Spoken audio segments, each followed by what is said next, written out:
একদিকে ডিভিসির জল ছাড়া এবং প্রবল বর্ষণের কারণে বন্যা পরিস্থিতির সৃষ্টি হয়েছে রাজ্যের বিভিন্ন জেলাগুলিতে। পূর্ব বর্ধমান জেলাও বাদ পড়েনি সেখান থেকে। সেই বন্যা পরিস্থিতির মোকাবিলার জন্য পূর্ব বর্ধমান জেলাতে একটি প্রশাসনিক বৈঠক থেকে দুর্গতদের পাশে থাকার কথা বললেন মুখ্যমন্ত্রী মমতা বন্দ্যোপাধ্যায়। এদিনের এই বৈঠকে উপস্থিত ছিলেন পূর্ব বর্ধমান জেলার জেলাশাসক রাধিকা আয়ার, এসপি আমনদীপ, মন্ত্রী স্বপন দেবনাথ, অরূপ বিশ্বাস, সিদ্দিকুল্লাহ চৌধুরী, মলয় ঘটক, কৃষি উপদেষ্টা প্রদীপ মজুমদার সহ একাধিক আধিকারিক এবং পদাধিকারীরা। বন্যা পরিস্থিতিতে বন্যা দুর্গতদের পাশে দাঁড়ানোর বিষয়টি তুলে ধরেন মুখ্যমন্ত্রী। এদিনে সাংবাদিকদের মুখোমুখি হয়ে তিনি কি জানিয়েছেন শোনাবো আপনাদের। আমি আপনাদের যেটা বলছি, সেই সব জায়গায় দায়িত্ব দেওয়া হয়েছে বিডিওদের, ডিএম, এসডিও, আইসিদের, যে তারা দরকার হলে মানুষকে বুঝিয়ে সুঝিয়ে, আমি জানি ঘর ছেড়ে আসা খুব মুশকিল, কেউ তার নিজের বাসস্থান ছাড়তে চায় না, কিন্তু একটা মানুষের জীবন চলে গেলে জীবন ফিরে আসে না। বাসস্থান হয়তো ফিরে পাওয়া যায়, কিন্তু জলে ভেজা কর্দমাক্ত অবস্থায় অনেক কিছু তাদের নষ্টও হয়।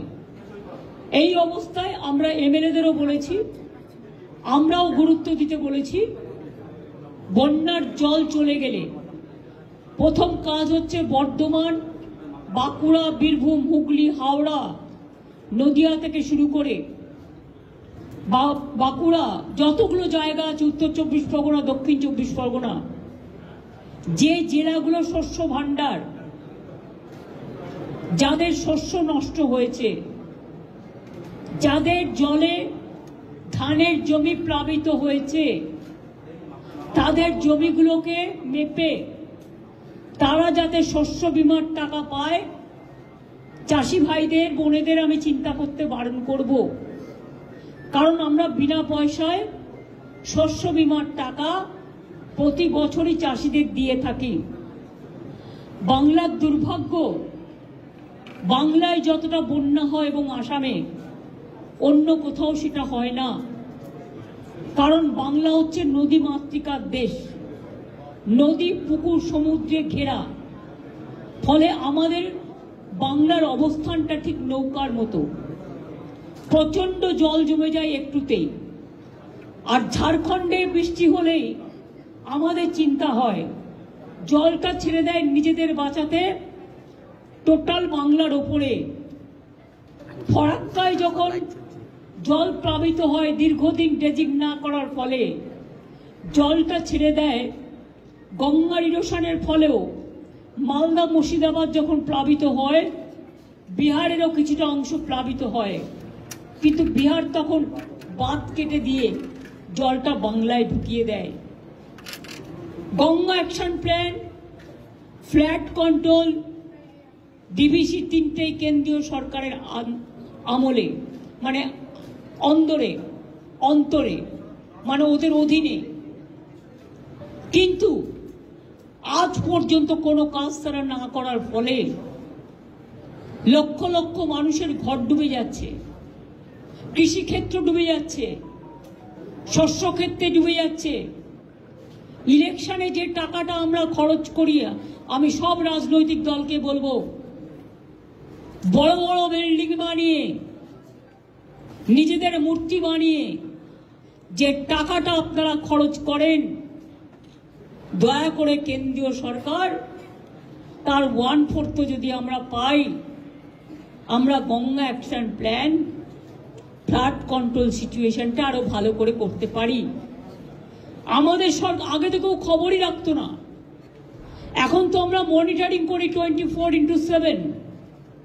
সব ছুটি বাতিল করা হয়েছে, কারণ একটাই, রাত জেগে সরকারি কর্মচারী হোক, পুলিশ হোক, আমাদের দলের স্বেচ্ছাসেবকরা হোক, তারা পাহারা দিচ্ছেন।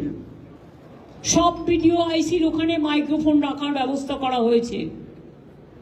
সমস্ত রিলিফ ক্যাম্প বিভিন্ন জায়গায়, আশেপাশে যদি জল জমে সেখানে তুলে আনার জন্য বলা হয়েছে রিলিফ শেল্টার। আমরা ফ্লাড শেল্টার অনেকগুলো তৈরি করেছি, কিন্তু তাতেও বাঁধ মানছে না, বাঁধ ভাঙছে জলের পর জলের প্লাবনে। দরকার হলে পুজোর ছুটি আসছে, স্কুলগুলো ছুটি হয়ে যাবে এবং এই সব জায়গাগুলোতে যাতে আমরা কাজে লাগাতে পারি, মানুষকে আগে প্রাণ দিয়ে সেটা আমাদের দেখতে হবে। পঞ্চায়েত ডিপার্টমেন্টকে বলা হয়েছে ডিসেম্বর মাসে যে 11 লক্ষ মাটির বাড়ির টাকা রাজ্য সরকার ছাড়বে পাকা বাড়ি করবার জন্য, অর্ধেক টাকা প্রথম কিস্তিতে আর অর্ধেক টাকা দ্বিতীয় কিস্তিতে দেওয়া হয়। অর্ধেক কিস্তির টাকা আমরা ডিসেম্বরে ছাড়ব। জল কমে গেলেই পঞ্চায়েত ডিপার্টমেন্ট সার্ভে করে নেবে এই 11 লক্ষ মানুষের বাড়ি। তাছাড়াও মাইনরিটি ডিপার্টমেন্ট থেকে 65,000 বাড়ি তৈরি করে দেওয়া হচ্ছে ডেস্টিটিউটদের জন্য। সেই সংখ্যাটা যদি ওই লিস্টে থাকে তাহলে অটোমেটিক্যালি সেই সংখ্যাটা এই লিস্টে যুক্ত হবে। অর্থাৎ যাদের বাড়ি মাটির বাড়ি ভেঙে গেছে, ধসে গেছে, অথচ লিস্টে নেই, তাদেরও আমার মনে হয় যে বাড়িগুলো আছে সার্ভে করে দেখুক, কারণ তাদের আমাদের প্রায়োরিটি দিতে হবে। আমরা 50 লক্ষ বাড়ি বাংলায় পাকা বাড়ি তৈরি করে দিয়েছি এই 13 বছরে, কিন্তু এখনো মাটির বাড়ি গ্রাম অঞ্চল, আমাদের তো গ্রাম অধ্যুষিত বাংলা, এখনো 50 লক্ষর মতো বাকি আছে।